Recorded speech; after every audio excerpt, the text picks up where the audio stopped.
Growing up in Arizona, you had 98 KUPD. If it's too loud, you're too old. Right, and there were so many other taglines, I forget them all, like, why do we play our rock so hard? Because we're assholes. And they would like beep out the ass, like, holes. Because back then, because back then you couldn't say ass on the air. It was crazy back then, but at the same time, they got away with so much more back then than they do today. And the guy back then who spun the tracks, who was the DJ, the Vince Fontaine to our junior high school, was Dave Pratt, the morning mayor. This is the morning mayor, Dave Pratt. And he was a cottage industry in that town. He was an institution, much like Pat McMahon, who played a character on Wallace and Ladmo. Wallace and Ladmo was a kid's show with guest stars, and even one of our neighbors played Santa Claus on there, and he was a cop. It was a really cool, it was a cool way to grow up out there. But I remember listening to 98 KUPD, rocks, Arizona, right? And it really, no, it was more like, really, it was more like, not NU metal, like new metal, that shit now, but it was like new, like brand new metal that they played sometimes. They took chances sometimes. It was really cool. It was really cool. I'm not sure what happened to Dave Pratt. I think he went on, he kept recording. I think he went to a country station later in life, and I think he has a studio. In fact, I know he does because the guy I bought this Whisper Room off of, he records at Dave Pratt's studio. And I remember back then, I remember the little, every DJ has like a buzzword or buzzwords or names they use. His was like always Palooka. One time he came to our junior high school in 7th grade, Miss Ray. We had a really cool, kind of a spacey teacher named Miss Ray. She was short, round, big old glasses, and there was just something about her that was so, free and lovable and smart. She was really like, hyper intelligent. Anyway, Miss Ray, she knew Dave Pratt somehow, and he came to our school to do something, I forget, some promo for something, or just an appearance at our school.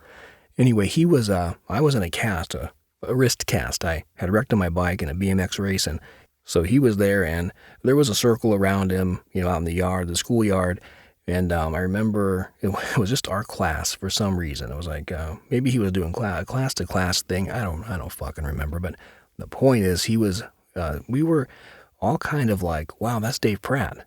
It wasn't like nowadays where, everybody's connected through a phone, and when you see somebody, it's not a big deal, really.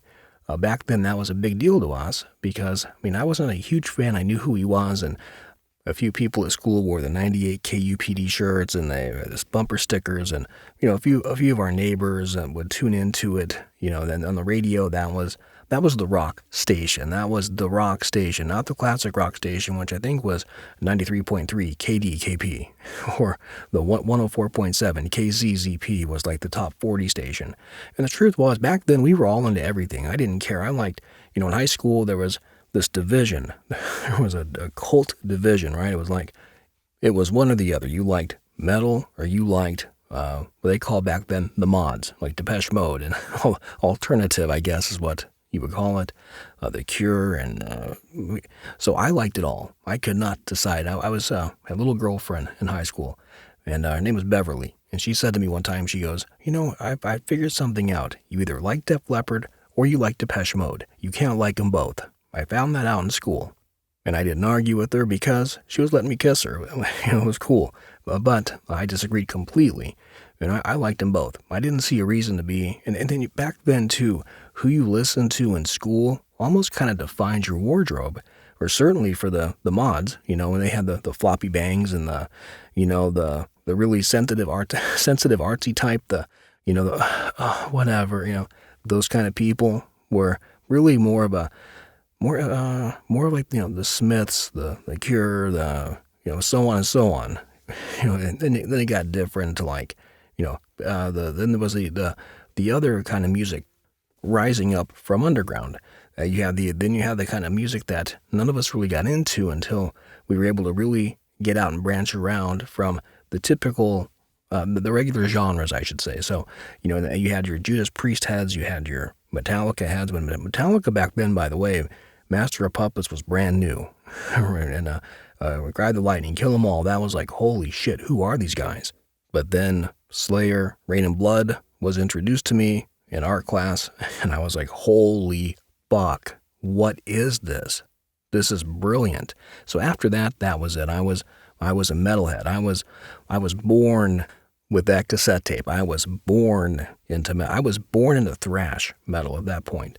And then from there, I picked up some Megadeth. I picked up some Creator, King Diamond, Merciful Fate. I mean, it went on and on. Then as time went on, it changed. It got to like you got to hear the more different bands like Drive Like Jehu, it went on and on. There got to be like there was also for as much as the layers went deep with metal or alternative. I mean, they went equally deep with metal, because then you had bands coming up that were metal, but they were also not metal. They had the speed and the intensity of metal, but they had lyrics that were scholarly, and that's where some punk came in for me, like the Dead Kennedys. I mean, they sung about foreign policy and they rocked. It was like, this is way better than Scorpions, but were they? No, not real. You get older, you're like, wait a minute. Do you want to hear, No One Like You or Riot? You want to hear No One Like You when you're driving your car, when you're in your 50s or 40s, or like, there's no one like you, beep. So, it got to a point where I guess I couldn't get enough good music, and I would find music based upon the paper interviews, the magazine interviews with like a Hetfield or Tom Araya or anybody I could get my hands on to read. I would find new music that way. Well, and safe to say that I liked some commercial metal, and it was at the age of MTV. I loved like what was that song Tesla sang about the cowboy, the modern day, whatever. And I liked certain songs. I would, like we all still do. I hope, God, I hope I'm not crazy, but you hear a song, you make a video in your brain. You're like, oh, you escape into your own kind of like your own little movie, right? And that's what those songs did for me at that age. I still hold on, whether it's a love song like, Sign Your Name Across My Heart. What a beautiful song that is. So many, a lot of Sting songs, or Sade. When I first heard Smooth Operator or Ordinary, This Is No Ordinary Love, I was like, what? Who is this? This is beautiful music. So for me, I was like, if it was smart music and it was from the heart and it was real, I couldn't get enough of it. I mean, I could go on for 20 hours, So the Police, I think I just mentioned Sting, but I meant the Police. So back to Dave Pratt. He shows up at the school like this, just a typical desert rat. He's got kind of skinny, dusty, blondish desert mullet. He's there talking to all of us, and he's like, "What happened to your wrist?" And I go, "Oh, I wrecked in a bike race." And he goes, "You rowdy little palooka." And then the whole class looked at me and they were like, "Oh, dude, Dave Pratt just called you a palooka." It was so funny. And I was like, yeah. I didn't care. I just thought it was so funny that I think back then I was kind of wrapping my mind around the concept of idolatry, of like, a celebrity, and then you get older and you travel and you meet your own little world or whatever of people, and you just understand that who gives a fuck. Right? Like, who cares? I have never, nor will I ever, ask anybody for their fucking autograph. Oh my God. Anyway, so here's the point. 98 KUPD was cutting edge. And I woke up thinking about 98 KUPD, rocks, Arizona. I just can't get enough of that. So anyway, but they had a show called Virgin Vinyl, and it showcased new music. It featured music that you may never have heard, because of course back then there was no internet, nobody had a fucking smartphone. You got your information, it trickled down from somewhere. It trickled down from the more pure source of the whatever genre or whatever your portended taste was. So if you wanted to read about metal, you bought Kerrang or Heavy Metal or Metal, whatever the magazines were. You bought those because you wanted to read about metal. Or if you wanted to, conversely, you could find magazines that covered interviewed people in Crass or The Damned, or on and on and on and on and on. On and on. South of Heaven. Dun, dun. On and on, South of Heaven. I'll tell you what, when that came out, when South of Heaven came out by Slayer, I was like, you know what, they're never gonna, and they stand, the truth is they never have, and they never will, nor will any band touch Rain and Blood. That album, 28 minutes of fucking perfection. Much like, to me, well, to Beethoven's Fifth, Gustav Mahler, you name it, any kind of, any opera, Tempest, anything you Madame Butterfly, anything you can imagine, that's a complete work of genius. And that's gonna sound, people shortchange that type of music, or they still did back then, and they do now too. If you typically when you see, it's not the band's fault, it's the fanfare. When I go to Slayer concert, I sometimes dodge like 90% of them. I'm there for the brain buzz, right? I mean the cerebral. I'm there for the words and music, right? I saw them play one time, and they were like, I was so impressed. I was in Phoenix, and there were these lawyers, like legs crossed, drinking some, whatever drink they were drinking in the back of the club, watching them destroy this little venue. And I remember I was like, wow, this is interesting. This is not your typical, Sons of the Soil with Slayer shirts on, going Slayer. These are like, these are gentlemen of culture. And I was laughing. I was like, I thought it was almost comical, but now I understand it. Just like I understand, gone are the days of them playing a small club like Studio West back then. But in its own right, South of Heaven was every bit as respectable. And even when Seasons in the Abyss came out, there was more, some of that, back then I didn't get it. Like, they kind of went soft, but they went more Sabbathy. It was a really cool album. Now that I play it again, I'm like, wow, this is fucking great. This is great. But back to Virgin Vinyl, 98, KUPD, Rocks, Arizona. I just can't stop. Rocks, Arizona. Wow, what a cool time. It really was. Now it's like, surfing the radio used to be fun back before, I think around before, like, I don't know, maybe the early 90s. Now it's like you just hear shit and you can't help it. And I don't want to be old like some old fogey, the music today, you damn kids, but no, it's shit. Fucking call it what it is. It's shit.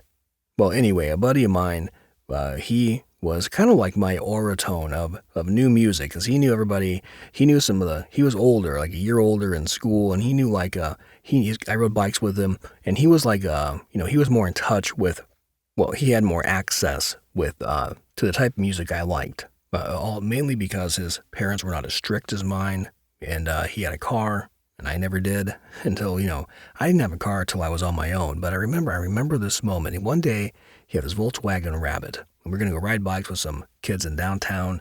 They also rode bikes, they BMX'd, and so I was like, yeah, let's go. So I went to his house, and he put my bike in the back of his car. And I'm like riding next to him, going over this freeway bridge, looking around, going, this is the first time I've ever been like away from my house with somebody and not my fucking family.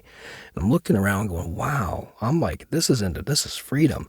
So we're curving around, and we get into the downtown neighborhood. It was almost like going to see the Greasers. It was so cool. And we were all riding bikes, and they were upperclassmen, and they were kind of hazing me, but I took it. I didn't care. I was so blown away to be out on the road with my friend, and I was so conflicted about my family. Like, well, it's cool that they're protective and they're not like, absent, kind of like his family wasn't absent, but he had different problems. We all had problems with our families back in the 80s. We had the most dysfunctional fucking parents and siblings, but his were, I'm not going to get into the stories, but they were differently dysfunctional than my family was. But I was driving back, going to my house, conflicted.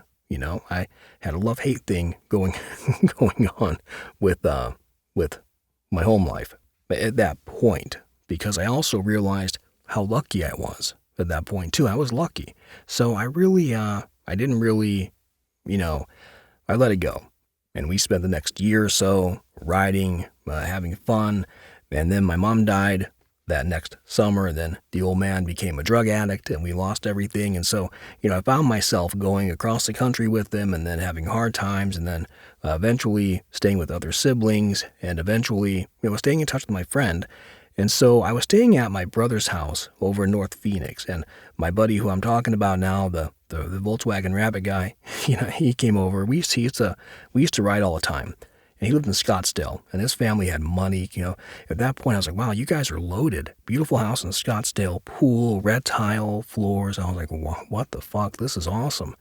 And it was far. Well, I mean, nowadays, it's like not that far in a car, but when you're on a bike, it's far. So he came over to my house. Well, I think he pedaled over, actually. And that was, back then we did that. We'd ride like 30 miles on our BMXs just to hang out, and all of us, I'm like, I'm going to go downtown. I'll be there in like 2 hours. And you just fucking pedal. One gear, fucking psychopathic drivers. And you're just out there in the wind.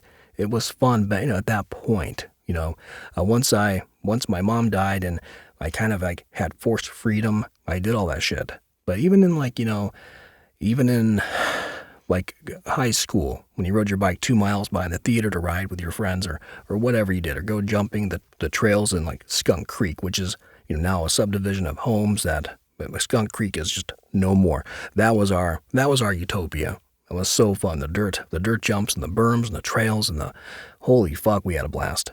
But in that time frame, I was working like maybe 2 jobs at that point, or was it like Burger King or bagging groceries? I forget now the exact employment status of where I was, but one night we pedaled all the way from where I lived in North Phoenix to his pad. And that was a long ride. I kind of had to sneak in, right? So I was on the floor, crashed out. He was on his bed, crashed out, and he had this like big stereo system. I remember all these blue lights, and back then it was like this home studio. It was like this big deal, right?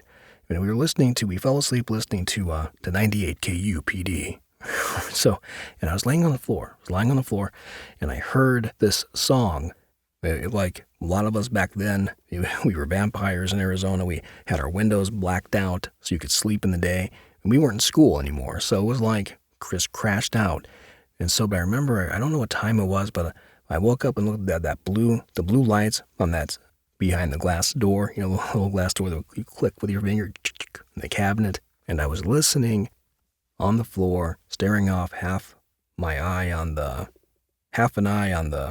fucking blue light of the system and around the room. And I was listening to Standing in the Shower Thinking by Jane's Addiction from Nothing Shocking. And I heard that. And I was like, holy fuck, this is amazing. And I'm like, it's just the guitar, the vocals, the difference of that song. And that was how I got Nothing Shocking. I remember that album. I remember that fucking album was like my audio Bible as a kid. And then the lyrics, the Ocean Sighs and Had a Dad, and all the tracks on there, Summertime Rolls, Mountain Song, Idiots Rule. I mean, so many, every track on there was just beautiful. And I was like, wow, this is amazing. Then I got the first one, like Triple X Live with Trip Away and their cover of Simply for the Devil. And then, of course, Ritual came out, and then they called it quits after those 3 albums. And they resurfaced, as most of them always do. But that 3 was really, if you think about it, a lot of those albums, like the first 3, like Kill 'Em All, Ride the Lightning, Master of Puppets. And then you go from like, Show No Mercy, Hell Awaits, Rain and Blood, Triple X Live, Nothing Shocking, Ritual, Delo, Habitual. The first 3 were always like Body, Mind, Soul, in that order, 1, 2, 3. But just that moment on the floor, the blue light, the tired, sleeping BMXers, the ambiance, the beauty of that moment for me, the wondering what I'm going to do with my life. I still wonder that. I still fucking wonder that. But at the same time, back then it was different, because back then I had hope. And so this is, this moment this morning in my bed, thinking about that moment. What a great time. What a great time that was. And, where are we going to go tomorrow? What are we going to do today? Where are we going to ride? And I hear, like Life's a Beach, skull cap, pull over my eyes, back to sleep, going into it, daydreaming about the next thing. What are we doing today? What's going to happen? It's my day off. What am I going to do? With excitement and wonder and not dread. Not like malaise, not like, fuck, here we go. This fucking listless, boring fucking routine of generic crap we get into. And I thought about that today. And I'm not speaking for you. You might have a great life. You might be happy as a pig in shit. I'm not right now, but I'm thinking about what to do. Like, I'm thinking there's a piece of the puzzle. There's something that you get older and you just I think you just lose that new edge. You lose that next step. What's next? You feel like you've done it all. Well, you haven't, and I haven't either, but we get no kick in the ass from that thought. We still just say, fuck it. What's on TV or what's for dinner or, I'm going to play on my phone all day. I'm going to fucking play Angry Birds and listen to fucking crime psychology on the big screen. I'm going to, I don't know. It's hard to say. It's hard to say what dulls, I don't know, what polishes our pebbles and dims our diamonds. Did I just steal that from Picasso? I think I may have. Anyway, so the point is that there's so much out there, and you're not done until you're in the fucking ground. So I'm really thinking about what's next. What makes me hungry again? I don't know. But to again tap into that excitement, that wonderment of youth, that open sky, that open road, that the beach with bikinis fantasy, the skate park dream of like, I don't know, the whole like rock star fantasy of life. Not even you being a rock star, but just the whole idea of the world, the universe was my rock star, in a really weird, true metal fucking way. And to have that dead and gone is a fucking shame. It's a goddamn tragedy. So I'm thinking about what can kickstart that? What can light that fire? What is it? What is it? Well, back then it was 98 KUPD, Arizona's real rock. That introduced me to that feeling, that moment, right? That standing in the shower, thinking, and this that nasally, ghostly, whatever kind of a chalky drawl that guy, that vocalist had. That Perry Farrell, that sound, standing in the shower, thinking. It's almost like I don't know, but it was definitive. And I thought, who the fuck I'm gonna get? And I did. I got the cassette, and I'll tell you what. It changed so much, like I said earlier, but it also kind of, it brought something to the table for me. It brought something to the table. Maybe awareness, maybe it's, it was, I don't know, it was like I was, I don't know, it was just, when you can put your innermost emotions out like that, bravely, and be unashamed. Like, this is how I feel. I feel dejected. I feel, dispossessed. I feel like, crying out for something that I think is unfair, or I want to sing about a field in summer, the crazy bee mad about somebody. Oh, yellow buttercup, helicopters, and that's something I do like about Tennessee. The helicopters, the maple leaves that just like they like swirl down, they helicopter down on the wind. It's just that makes me happy. The fireflies. Last night I was talking to my neighbor and there were fireflies. And I was like, oh my God, I haven't seen fireflies in so long. So long. Of course, we know they're beetles with a cold chemical process that lights their ass up to attract mates. But in my mind, they're fireflies. So fuck that, fireflies. So I'm going to get out of here.